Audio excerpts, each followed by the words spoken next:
અનુભવો થયા છે, કેટલાક કડવા અનુભવો થયા છે, કેટલાક મીઠા અનુભવો થયા છે. કેટલીક વાર થયું છે કે આ બધું બંધ કરીને જતા રહીએ.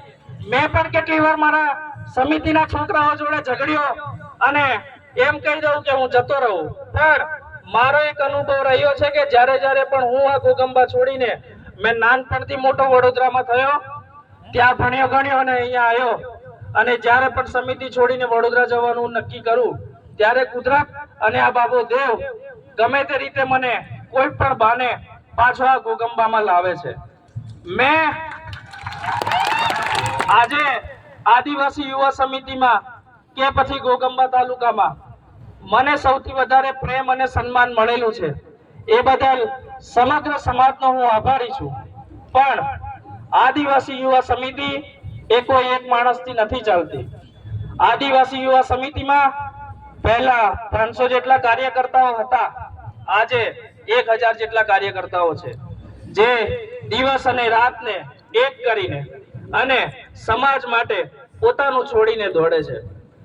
એક વર્ષમાં આપણે આદિવાસી યુવા સમિતિ સંગઠન દ્વારા કેટલા કામો થયા, કેટલા નથી થયા, કેટલાક આરોપો લગાવે કે આ નથી કરતી સમિતિ, ફલાણું કરે, ઢીકણું કરે, જેમ કરે એમ, પણ સમિતિ કરે છે. તમારા વાળું ભાઈલા વાળું ભાઈ નહીં રહેતા. આદિવાસી યુવા સમિતિને જે તે બોલવા વાળા લોકોને મારે તો એટલી નમ્ર વિનંતી છે કે કદાચ ગયા વર્ષની જેમ નામ લઈને ના કહું, પણ જ્યારે પણ કહું ત્યારે એ લોકો સમજી જાય કે અમને કહે છે એમ. આજે એક વર્ષની અંદર અમે લોકોએ ગોગંબા તાલુકાનો જે સર્વે કાઢ્યો છે, એ સર્વેની અંદર એક વર્ષની અંદર આપણે જે કામ કર્યું છે, ટૂંકમાં કહું તો આપણે આ સંગઠન ચાલુ તો 6 વર્ષથી થયું, પણ આ સંગઠનને જમીન પર કામ કરી 1 વર્ષ થયું. 1 વર્ષ પહેલા તમને બધાને યાદ હશે, ગયા વર્ષે આ જગ્યા ઉપર આપણે બધા ભેગા થયા હતા.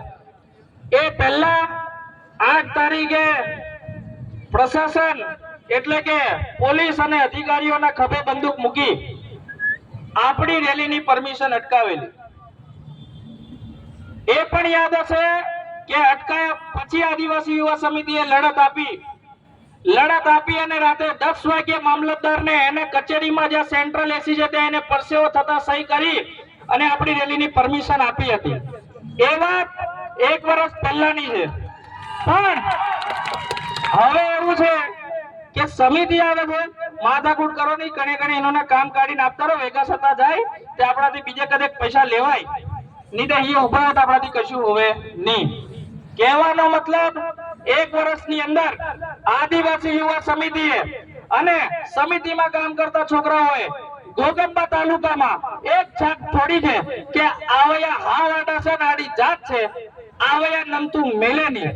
અને 1 વર્ષની અંદર ગોગંબા તાલુકાના આદિવાસીઓને સ્વાભિમાનથી જીવતા શીખવાડ્યું છે. એક સમય હતો આપણને રાઠવી, નાયકડું, ડામરિયું કરીને બોલાવતા હતા. કેટલાય અધિકારીઓ હતા, કેટલી કચેરીઓ હતી, અહીંયા આપણે આપણા ન્યાય માટે બી જતા હતા ને સાહેબ, ત્યારે હું લેવાયેલો છે, ચાલ જા, તને કોઈ બોલાવ્યો એમ કરીને આપણને કહેતા હતા. પણ 1 વર્ષમાં આ બધું બંધ થયું છે.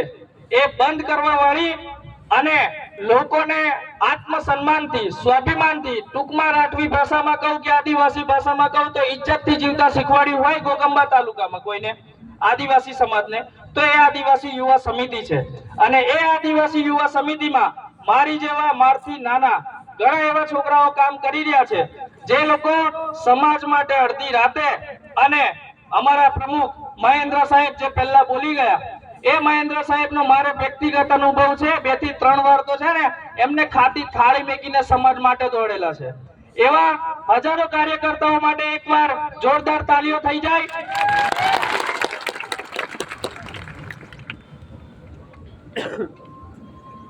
પણ કહેવાય છે આ દુનિયા આખી મતલબી છે, જ્યાં જોવે જ્યાં પૈસા જોઈએ.